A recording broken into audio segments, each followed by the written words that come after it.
All right. Mic check. I'm good.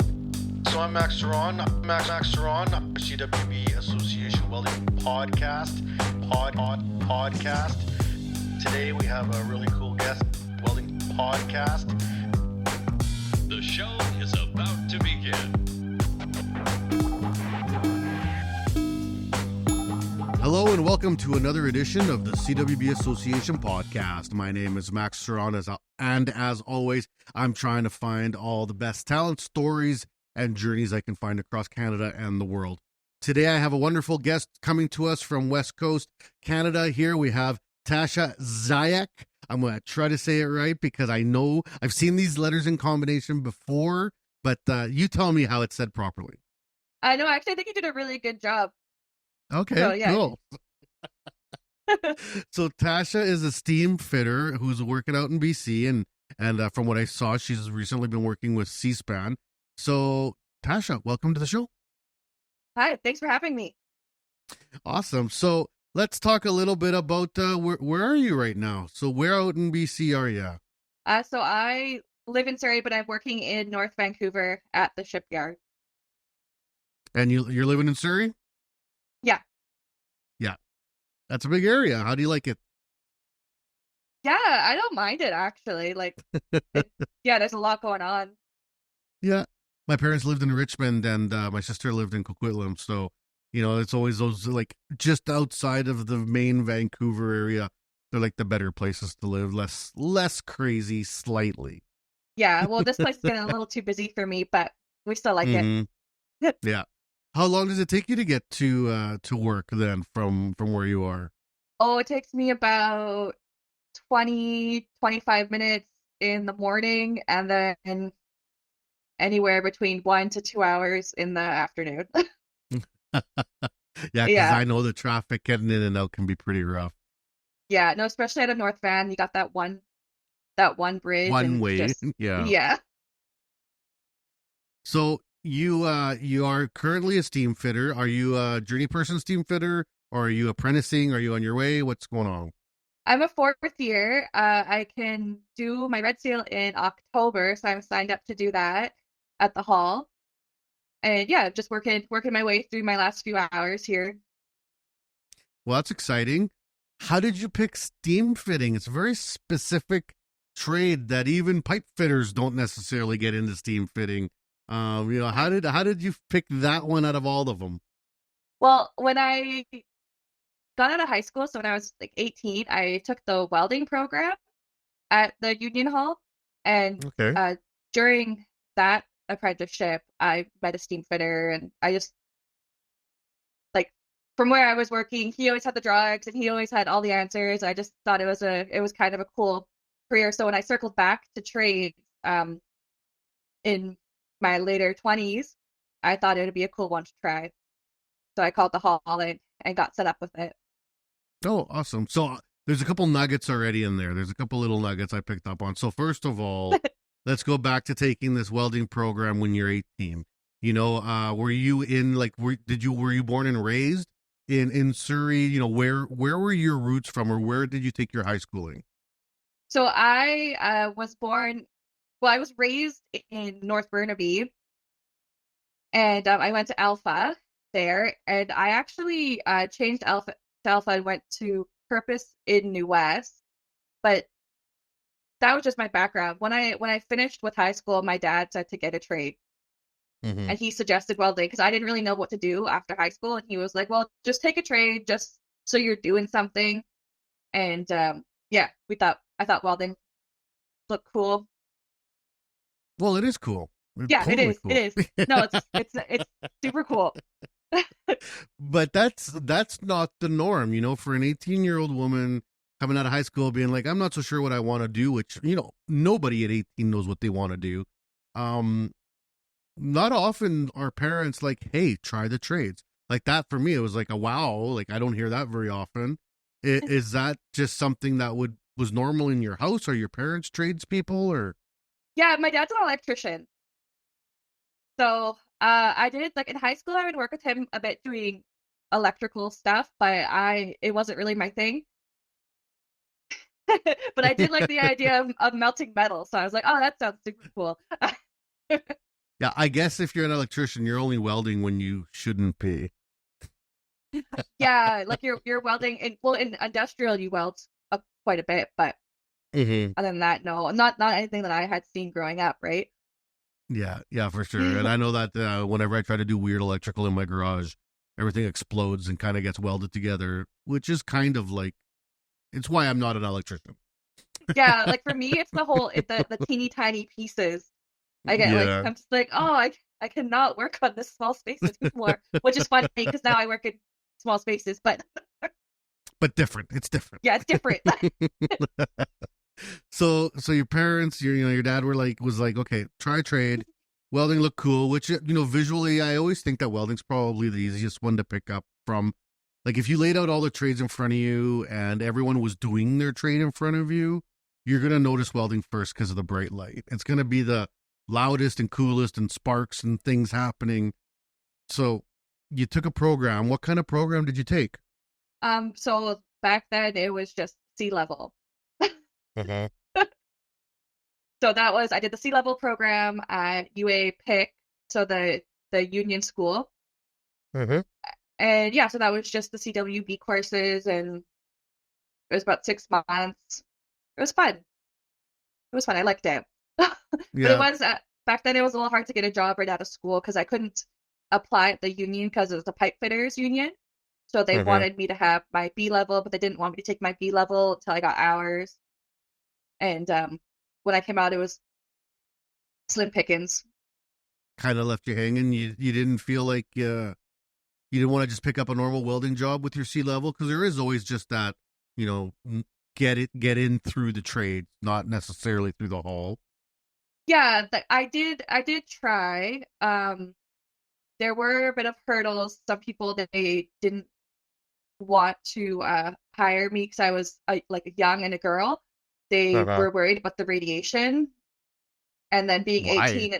Yeah, I don't know. It was kind of weird. Like I had one Like, guy. how is that a thing? Yeah, he was one guy in an interview. It was like the weirdest thing, and it really turned me off of the trades actually, because I got the job with my dad's friend, which was fine and great. But then that job ended, and then I tried to get another job, and the guy was like, "Well, we don't really like to hire girls because you might want to have kids and the radiation." And I was like, "Oh, is that a thing?" And I was still like 18. No, I know, right? And I was still 18, and I was like, "Oh, why didn't they say that in school?" And yeah, it is something that's been researched a lot. So there was a huge research project done by, I believe her name was Dr. Cherry, on pregnancy and welding. And it was like years of study with thousands of women around the world in the trades, and specifically welding, that were in to see if it had any impact on babies. And the only thing I believe the study found was that babies of women who were in the trades tended to weigh less than babies who weren't in the trades, but they figured that had more to do because they were just way more fit because they were working in the trades, and so therefore were just more slim people, right? So totally. Yeah, no, I could see that. Oh, like right now I'm doing like at least 40 flights a day. Oy, oy. I don't miss that at all. I mean, going down the stairs is all right, but going up sucks. Yeah. Yeah, no, I'm really all your stuff. Yeah. Like when I was a kid, I was carrying the huge welding cables just up the mods for that. So you took the welding program. You got kind of discouraged because you had some weird dude talk to you about radiation, which was obviously just a ploy to not hire women, right? Like, we're just gaslighting you at the job interview. Oh, we're not going to hire you because we're doing this for your safety. Like, get out of here. No, it was so weird. And then I was like still young, so I just ended up going to college, and I did a social work program, and did that, and was working in like medical and social services for a few years. Well, 10 years, and then decided it like I just I missed working with my hands. I didn't really like being at a desk all day. I hated getting paid so little. Yeah, the social justice work is not. My wife is a social worker, so I know Yeah. very much the pains of what they do for a living. And BC, for the people listening in Canada, my mom worked as a social worker in West or in East Van for 25 years. Mhm. They pay less than like every other province in Canada, and I don't know why. Like social Yeah. workers make like $15 less an hour in BC than they do in Saskatchewan. Well, it's crazy. And then even then, like it was such a weird like recession, right? So even then I was like applying for jobs that I was qualified for.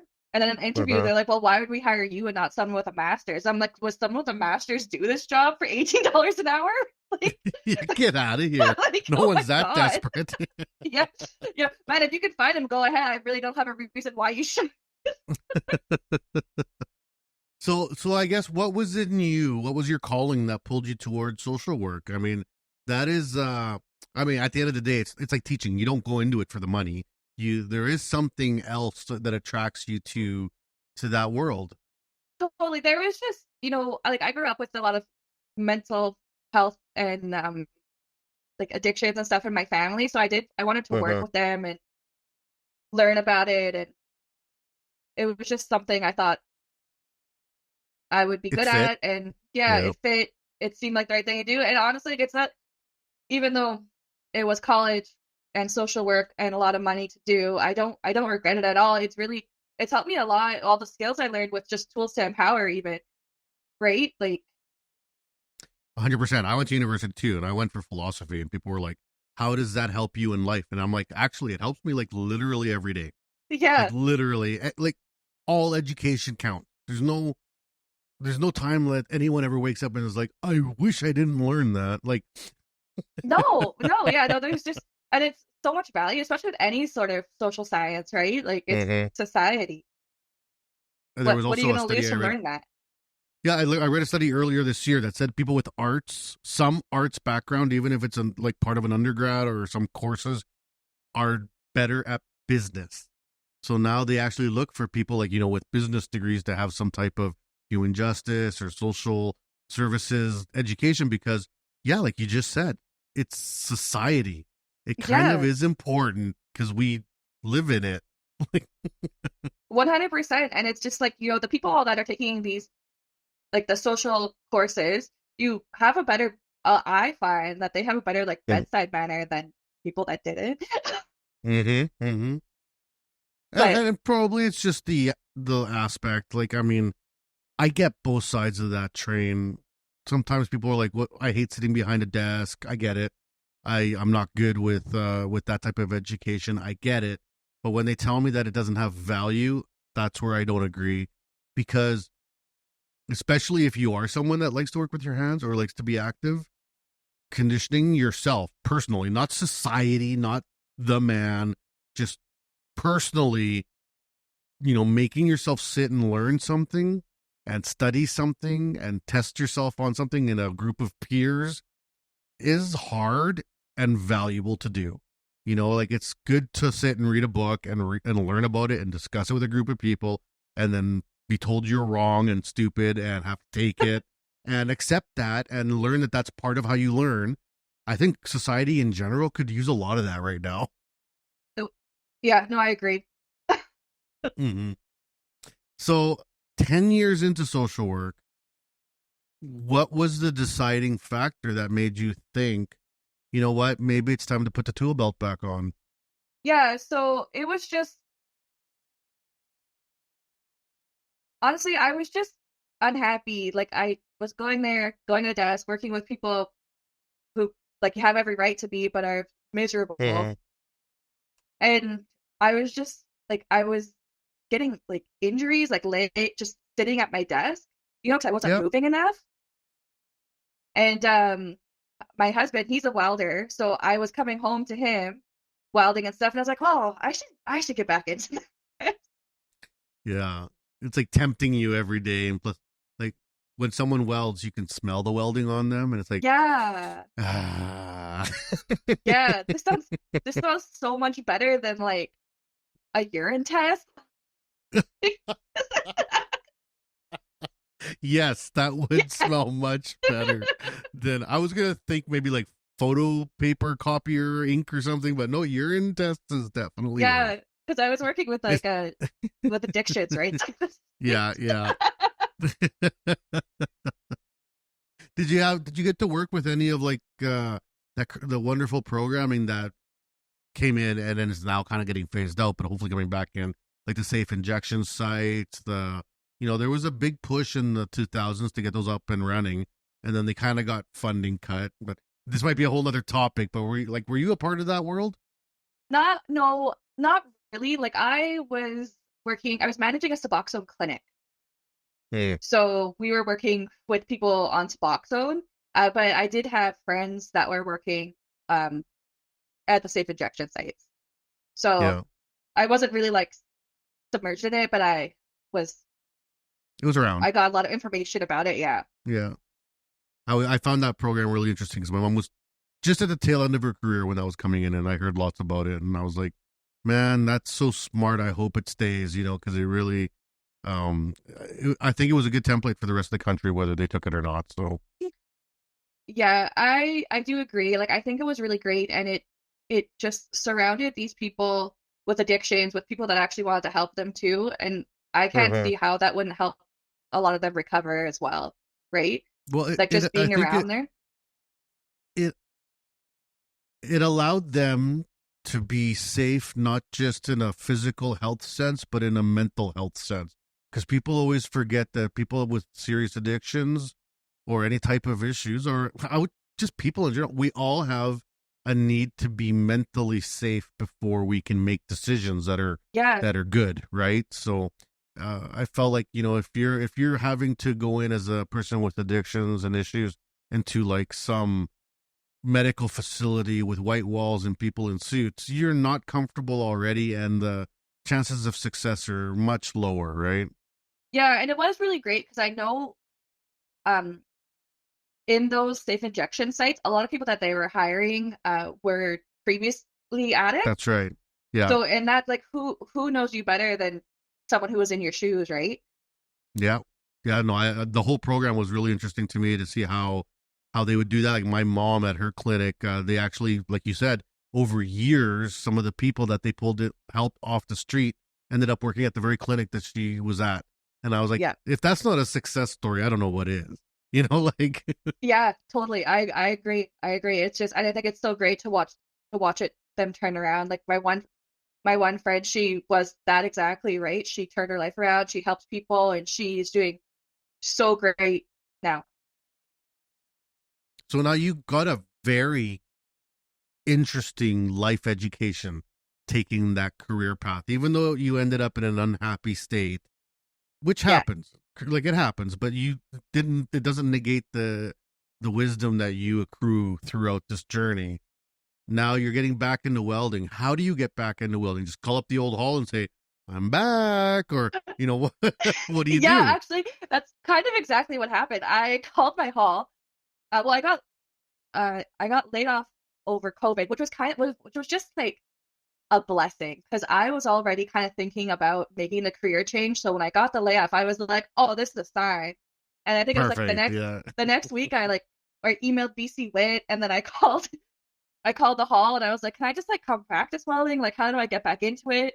And then I can't remember who I was actually talking to.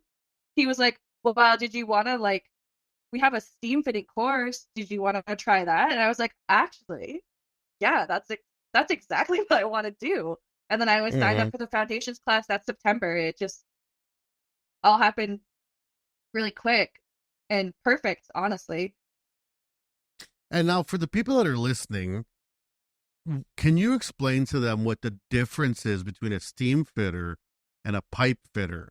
Because they're in the same union, but they're very different tasks and roles. And like I've worked for companies that have made the mistake of saying we're going to hire a welder, and they hire a steam fitter, and they're like, "Oh, that's not necessarily a welder the same," and vice versa, right?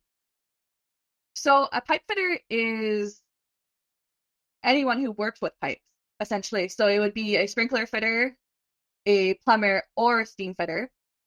the Steamfitter, they're industrial pipe fitters, so they work with high pressure, high temperature systems rather than low pressure, low temperature or commercial systems. Yeah. Is it Yeah. generally smaller diameter pipe? Because large diameter pipe generally is not usually high pressure. For steam fitting, it's mostly large. Like I've worked with a lot of large bore, Okay. so big pipes. Like in Kitimat, I was cleaning out a pipe that was like 96 inches, so 8 feet. Wow. Yeah, Mm-hmm. yeah, that was cool having that flying up there. So how was the steam fitter course? When you made the switch over, what were the first things that you noticed right away that were different? So I did foundations, but the first thing I noticed that was different was definitely just the math portion. It was a lot more intense than welding. Mm-hmm. And yeah, the math. That's all the math. It A was lot of insane. math. Yeah, it was a lot of math.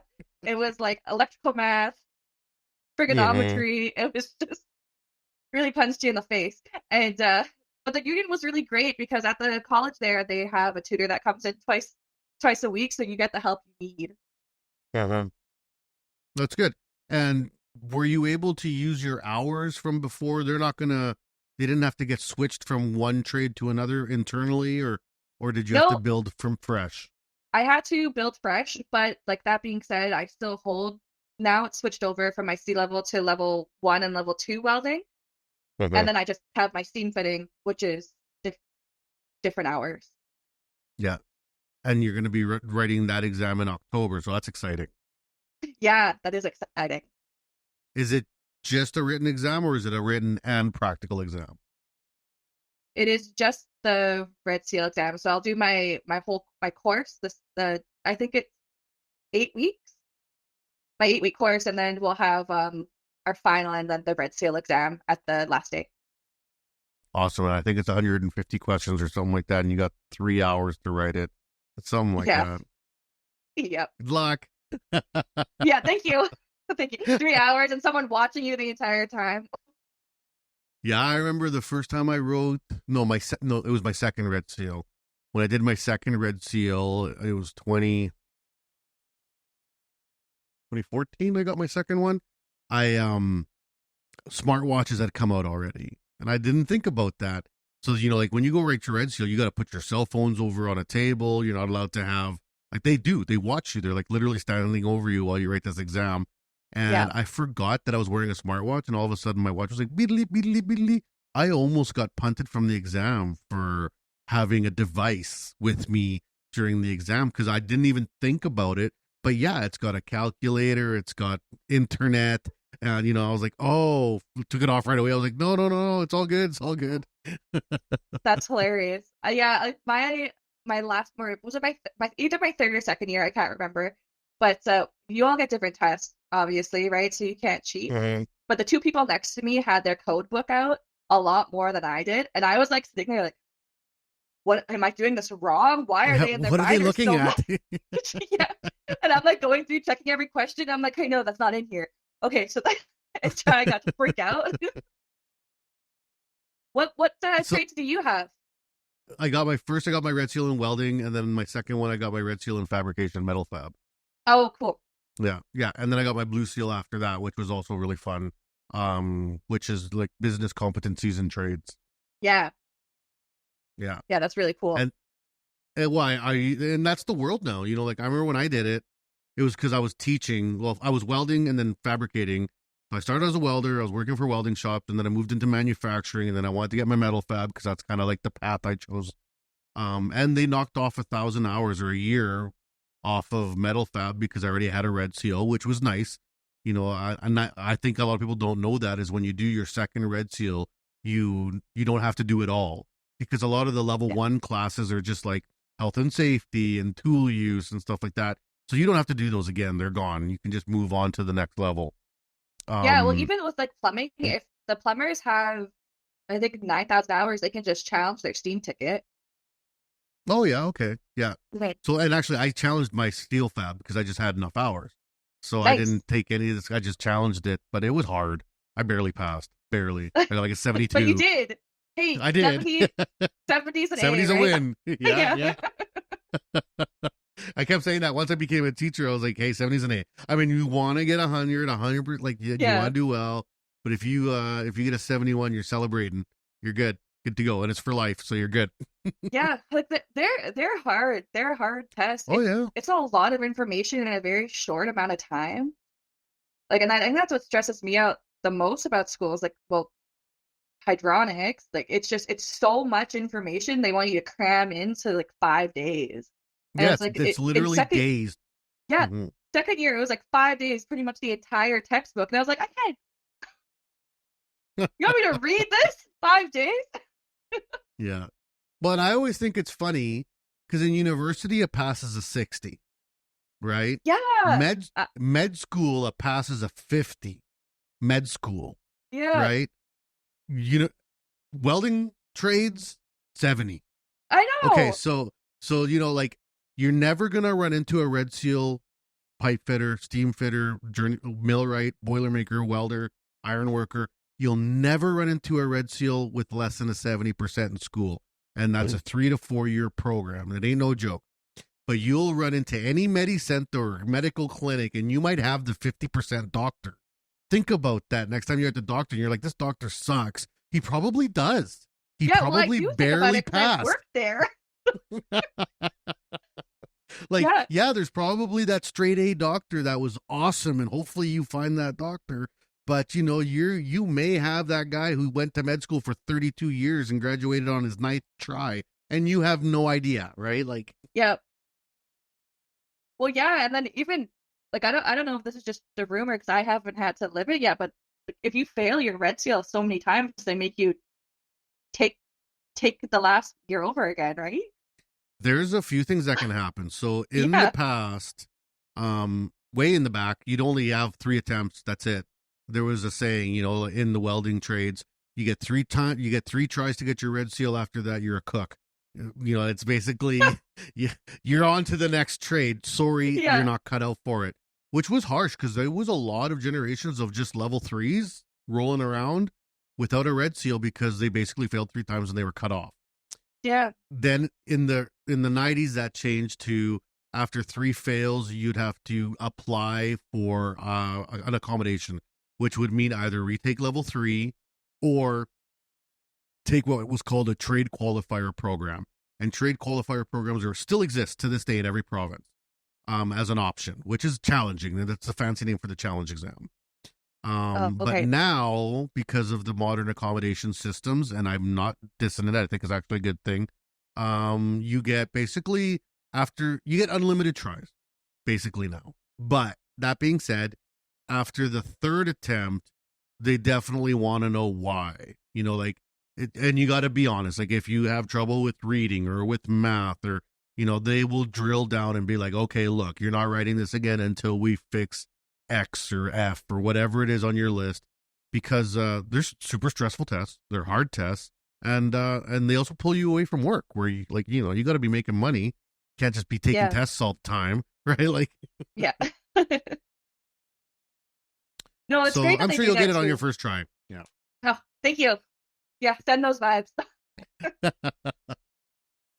No, and like in the world of accommodations, I hear the grumpy old guard being like, "Oh, why do we give all these kids these accommodations?"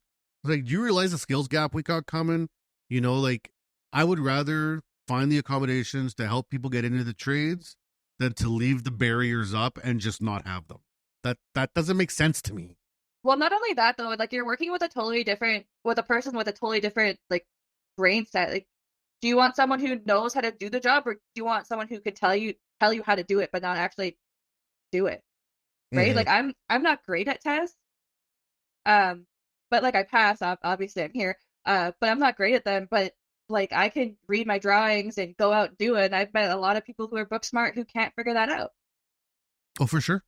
Yeah. And it happens all the time, like I just watched some movie and had a great quote being like, there's a lot of intelligent people, in that are defeated, there's a lot of intelligent people out there that are lack complete common sense or are not doing well, and then there's a lot of people out there with a grade, like a grade 12 education that are very ambitious and hardworking. So you need it all. You kind of need the whole bowl Yep. to make a cereal, or else it's not going to work, right? Yeah. So you get back into the program, and now you're running through the courses, and this is where you are now. In the little bio you sent me, you said you've been working out at C-SPAN. I love C-SPAN. Obviously, they create a lot of work for the West Coast there. They got, I think they're up to 5 shipyards now, including the dry docks. 4 for sure. Last time I was out there, I think I got the tour from Elizabeth.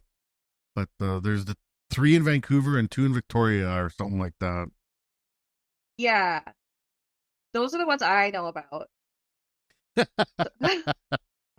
So it sounds like you might know a little bit more than I do, but I know there's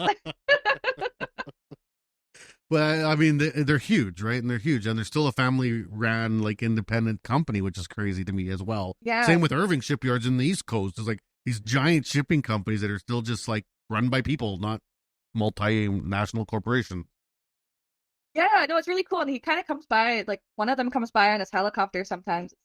We all get a kick out of it. There was a joke about C-SPAN years. I probably shouldn't say it, but there was years ago. It'd be like, C-SPAN's busy until the boss's yacht shows up, and then everything gets put aside because it's time to. I have no idea if that's true or not. I'm sure it's just people talking, because I imagine that if you own a shipyard, you probably own a cool boat. I don't know. I assume so. Yeah, I think you'd have to. Like, that'd be so weird. I think if you'd you have didn't. to. Yeah. It's like if you own Ferrari, you're not driving a Honda Civic. Like. Yeah. Can you imagine? So let's take a break for our sponsors and suppliers right now, because after the break, we're going to talk about the volunteer work you do, because that's a big part of what I really want to get out there is the great work that you're involved with. And I think the listeners now have a background as to why you're passionate about this stuff as a past social worker, someone who understands these intricacies of society, the volunteer programs and associations that exist out there, have such a vital role. So we'll talk about that when we get back right after this break here with Tasha on the CWB Association podcast. The CWB Association is new and improved and focused on you. We offer a free membership with lots of benefits to anyone interested in joining an association that is passionate about welding. We are committed to educating, informing, and connecting our workforce. Gain access to your free digital publication of the Weld magazine, free online training, conferences, and lots of giveaways. Reach out to your local CWB Association chapter today to connect with other welding professionals and share welding as a trade in your community. Build your career, stay informed, and support the Canadian welding industry. Join today and learn more at cwbassociation.org. And we are back on the CWB Association podcast. My name is Max Ceron, and I'm here with Natasha Zsiak. Worse. Way worse that time. Way worse. Okay, Tasha, how you doing? I'm good. Yeah, no, this is a lot of fun so far. So the first half, we laid out the plans. Tasha's life, you have 2 career paths that are converging. I very much see how they fit. And how that increase in I guess social empathy would really be helpful, especially as someone coming up in the trades. Now, you're a part of some volunteer work. What are the organizations that you work with? I know that one of them you said was I just lost the name. What was it called? So I'm co-founder of Tools to Empower. Tools to Empower, that's right. Yeah. So what's this about? What does it do? What's the mandate, and what's your role? Yeah, so me and Kendra and Laura, we actually met during a volunteer session with BC WIT and Jalissa, and we were doing a girl guide workshop together. And then after it was all done, we were just like, wow, this is great. We should do this all the time. We had like the girl guides, we had them making wind chimes out of copper pipe. And they had a lot of fun. They were so excited. They were using tube cutters. And then as soon as they cut the copper in half, they're like, whoa, you can cut metal in half? And then they made the wind chimes, and it was a lot of fun. And then we kind of just did, honestly, like I didn't really know Kendra and Laura until that workshop. And then we talked about it, tried to do a summer camp. And then that turned into after school activities and mission, which then turned into like we built community cupboards for the city of Mission.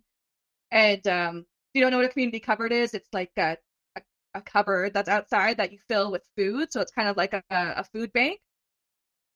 And we do that. We've done a few more Girl Guide events. So we're just really going around and we're teaching kids and youth and women and the children's parents about trades by doing hands-on activities, like a lot of things.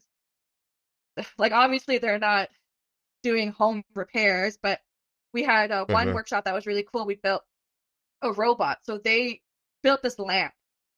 They got to go in there. They built it on a junction box with a switch, and the robot head lit up. And it was really cool. And they got to take that home with some electrical knowledge and some knowledge about tools and how to use them. And then their parents come and they get to learn that like I think we're pretty normal girls.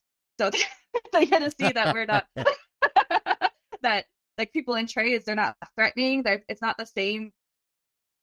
It's not like what the stereotypes say they are. Like we're just normal people, educated people, nice people trying to make a living, and playing a really crucial role in society. Yeah. Like we're keeping the lights on, figuratively, right? Yeah, exactly. Now, this sounds like it's very much a STEM project, and do you try to, from your personal history, guide towards welding, or are you okay just living in the STEM universe? Because it sounds like these are fairly young demographics you're working with. We kind of just stick in the STEM universe. Like it's me, I'm a Steamfitter welder. Laura is a welder, heavy duty mechanic, and Kendra's an electrician. And we do a lot of carpentry projects. But we do kind of stick with STEM. Like our meetups, we invite STEM and trades women to come to them to get to mingle, because they come hand in hand. Like you're not on a construction site with just tradespeople. You're on a construction site with engineers and environmental scientists and anthropologists and things like that as well, right? So it's important that we mingle, we network, and we create a strong community.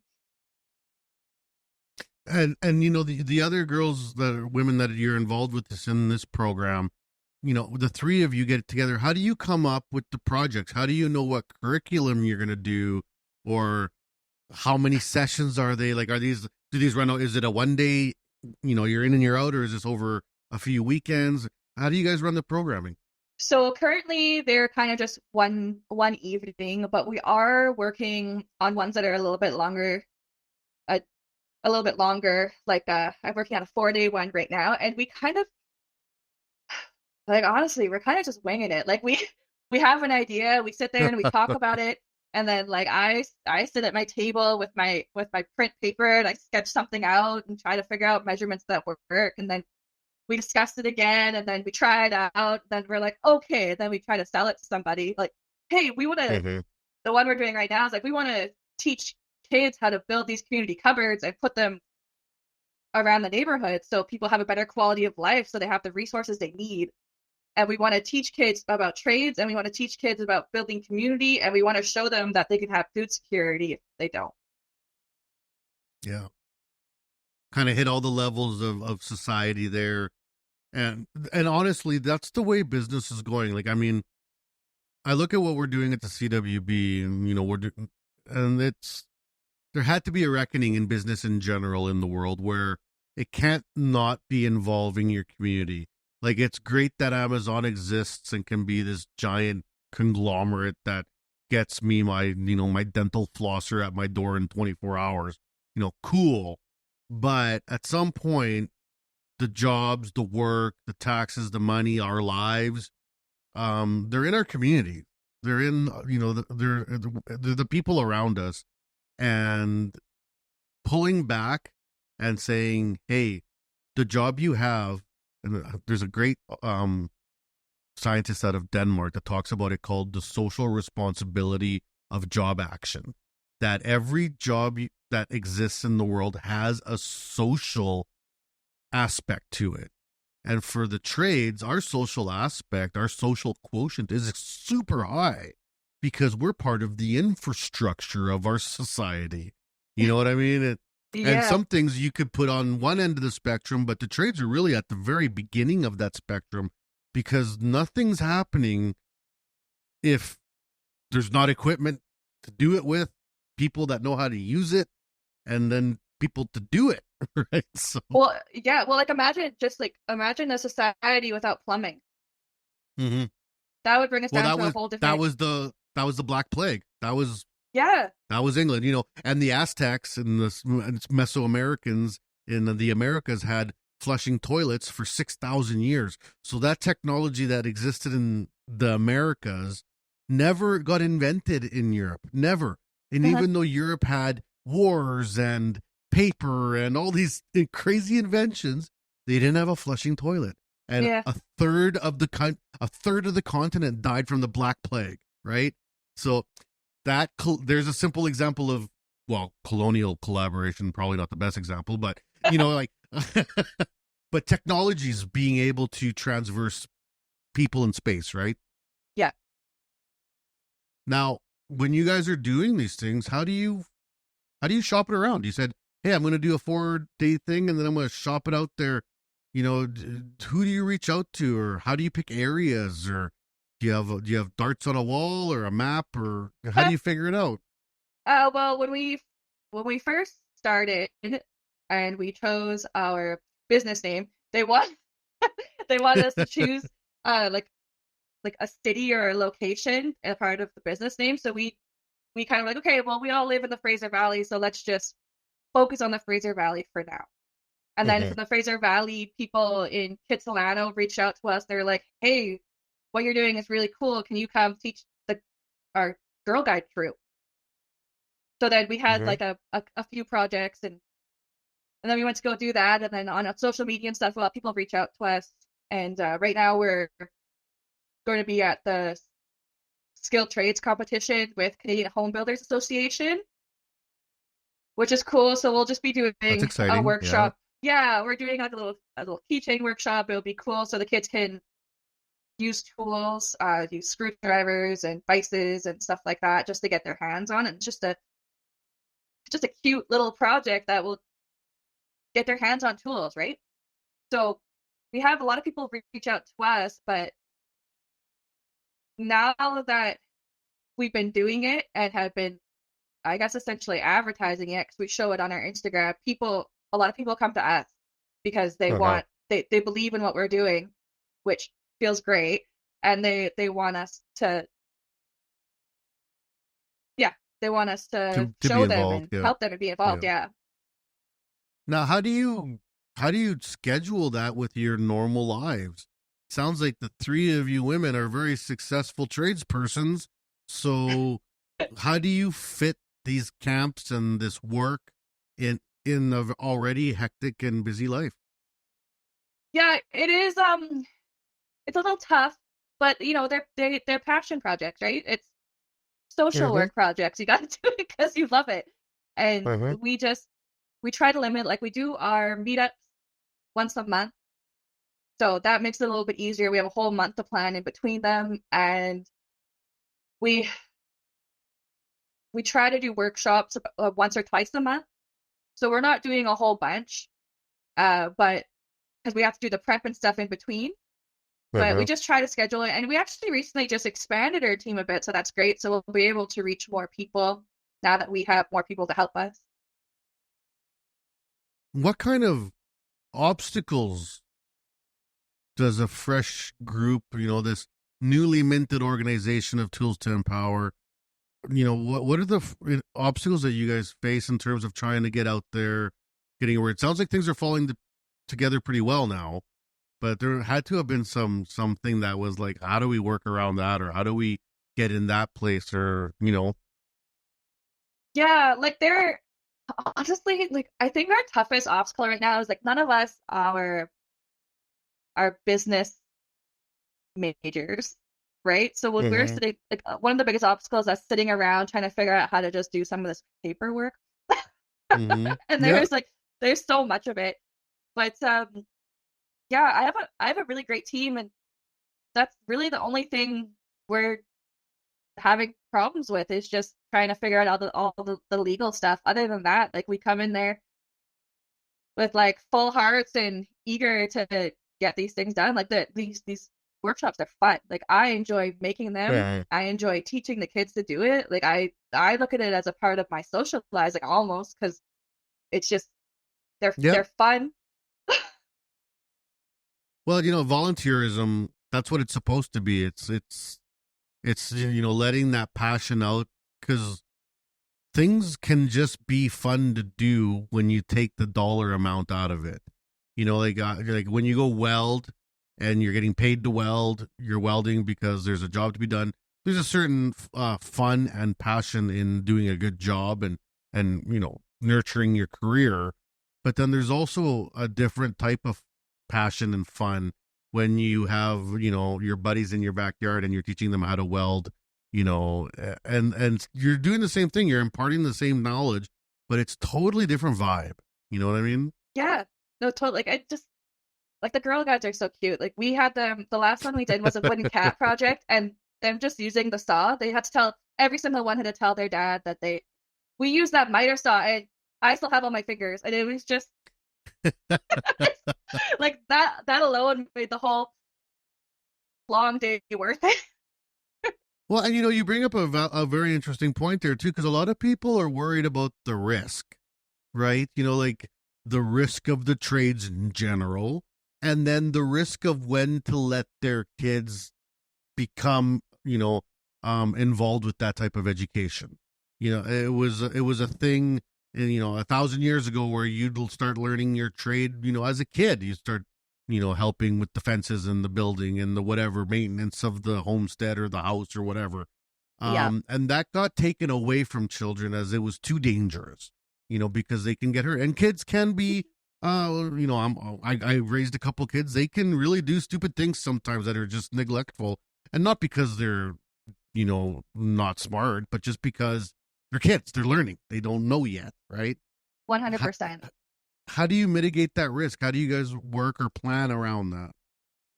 Well, at the beginning of each, we treat it like they're going to be on site. In a sense, we Mhm. do a toolbox talk. We explain all the hazards that are going to happen during that workshop.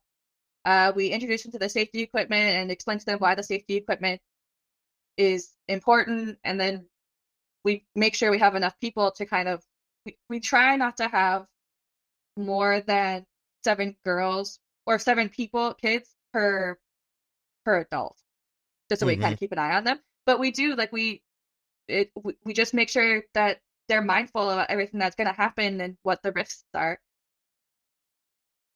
And what about the kids that are really scared?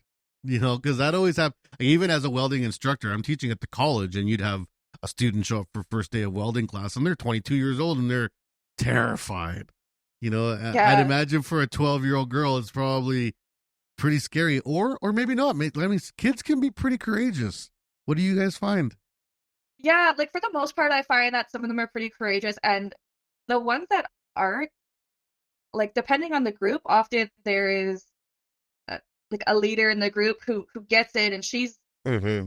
either there helping and showing them how to do it, or they're not scared to ask questions. And like I have no problem standing over someone who's nervous and walking them through it. It's just like the more they do it, the less scared they're gonna be.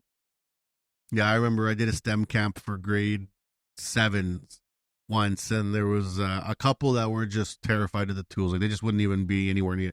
And we were actually doing like simple hot work, like just bending some rods on some fire and stuff.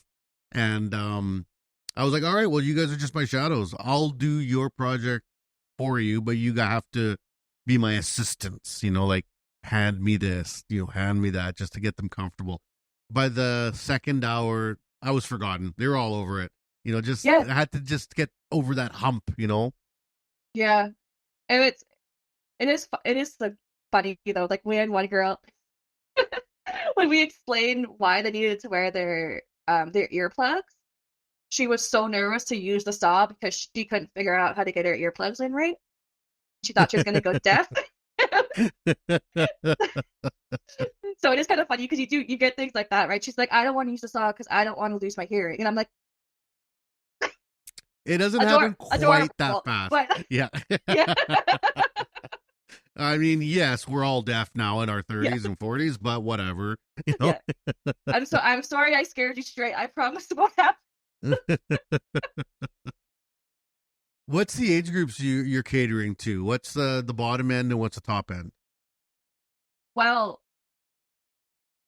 you know what? It has such a variation. Like at our, it depends what kind of workshop we're doing. Because we've done family workshops where the kid is like 3 there. Really? And Wow. yeah, and they're standing, like we did what did we call it? A hammer time event where they're making yard games. And they had these like 3-year-olds standing the blocks for Yardsley. Yeah, with so their everyone's parents. involved. Yeah. Yeah.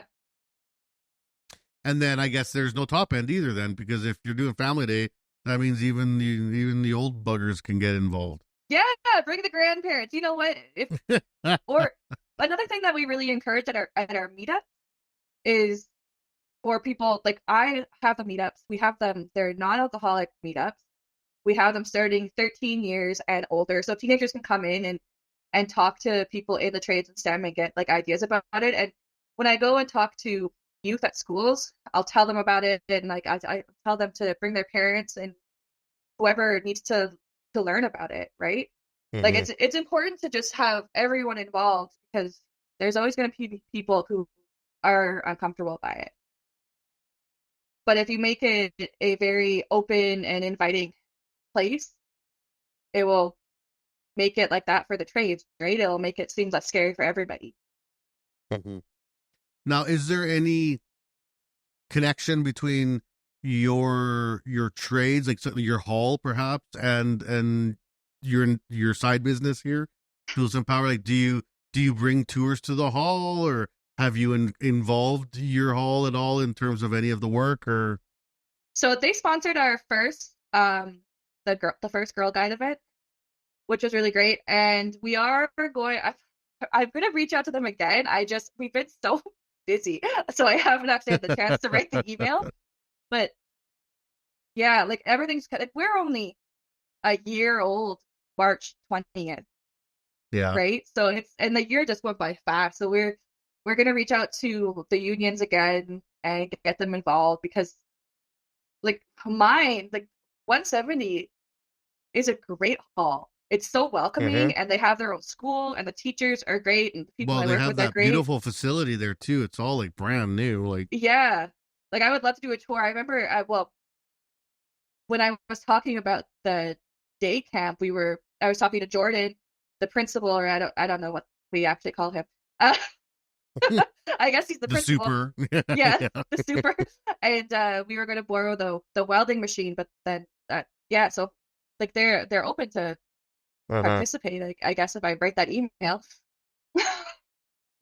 And what's as you roll this out, you're 1 year in. It sounds like you've created more than enough work to keep you and your team busy. You're already expanding. Who are the other partners that you're working with? Because you're not the only people on the block, right? You said you mentioned BC Wit. They're doing programming. You got colleges in the area that also are trying to do their programming and STEM programs, even school districts. How do you fit within all these groups? How do you work with them? How does that play out? Like BC Wit, BC Wit is great in so many ways. Like, firstly, we all took the leadership training with them. So they were doing this. It was called Regional Representative Program when I did it, and I was in the first cohort. And Laura and Kendra, we were all in separate cohorts too. We all met through the leadership meetings that we do once a month. So they're just there to help train and support us anyway. they can, right? So they're great. If like any women in BC, like look them up if you don't know about them, because they do everything, and they're just, it's a great team that really just want you to get ahead. And then we also have I wouldn't say partners, but you know, like there are sister organizations. There's BC Trades good Equity. relationships. Yeah, BC. I think they just changed their name to BC Trades Equity Society. I think that's the right way. It used to be BC Trades Women's Society, and I think they changed women to equity. But they're really great. Lisa Scott, she does workshops up in Quesnel. She'll do day camps, which are awesome. And we just, where we all fit in, like we all just support each other. Like there's no, I haven't noticed any competition. We're all just really happy that we're all sharing information and teaching people about these careers. That's awesome. And there's room for everybody. Like, I mean, CWB people, when I'm in the US, they're like, oh, you're, AWS versus CWB. Like, that's not a thing. That's not really a thing.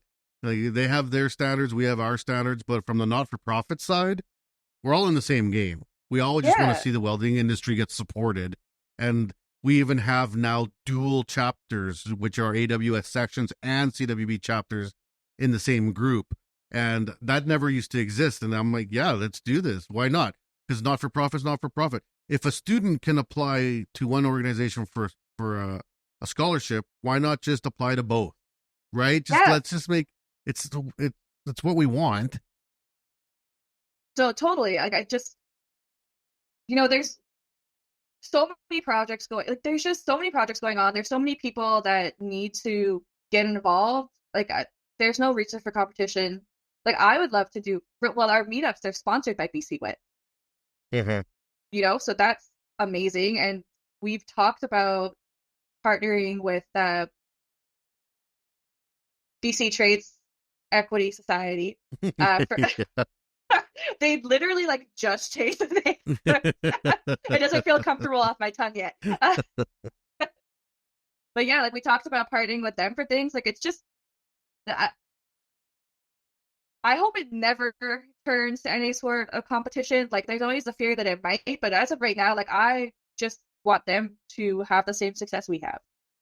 Yeah. So what's the end game then? How far do you go? Like I've worked with the Red Bench, the ladies that run the Red Bench in Alberta. They're, a gender agnostic training center for safe space and the LGBTQ queer community. They're wonderful, but they started growing kind of so big that it becomes like, it's like the job that's not paying you full-time job, that it starts to get really complicated, right? For you guys, do you see this being perhaps like the full-time gig where you're actually running it as a full-time business, or do you hope it kind of stays more organic and smaller? Like both. Yeah, like both. Both. I would love to do this full time, but I also love being a Steamfitter. It's just, I think what I would love to watch it grow and oversee it, but not have it, I guess, as the only thing I do. Yeah. I would it love could be to a business that runs. Yeah. Yeah, like I would love it. I know we would love to get a shop, sort of like a maker what is that space place? or something. Yeah, like maker space. So these other organizations, or new organizations, or people that are just doing workshops, have places to prep, because like in Vancouver, we all live in condos. No one has garages. No. So like that, I know that's one of our dreams. And like I would love to see it grow, but I also don't want to quit my full-time job for it. It's a tough balance. And especially with Steamfitting, the jobs, like industrial work, the jobs are can be very sparse, right? So it would be great just to have this in between shutdowns or whatever I'm doing at the time, and then something pops up. Yeah, and that is, you bring up an interesting point, like in terms of the ebb and flow of work. In your career, these last 4 years as a steam fitter, how has the work been? Because it is a more niche gig, right? Like, I mean, iron workers are never out of work because there's always structural going on. But as you start getting into the more niche unions and trades, it's they're tighter on the membership and they're tighter on the jobs, right? Well, when I took my foundations course, our teacher said like it's not uncommon for this 4-year program to take 6 years to get your hours. And I've been so lucky because like I'm just starting my 3rd year and I'm about to write my red seal. So I've been really lucky with hours, but you know, they like when you're on site, they tell you there's sometimes where there's a couple months where there's nothing going on. Yeah. You know, so it's something you have to prepare. They tell you to prepare for it. That's scary. I could never do that type of work. I did a little bit of union work when I was younger, and I didn't like that. I like working all the time. Probably too much. I probably have like some weird, like I'm going to be on a TLC show, like My Strange Addiction, work. Yeah, you and me both. Like I. And I eat chalk, but don't. Still concentrate on the work thing. Yeah, let's stick to work.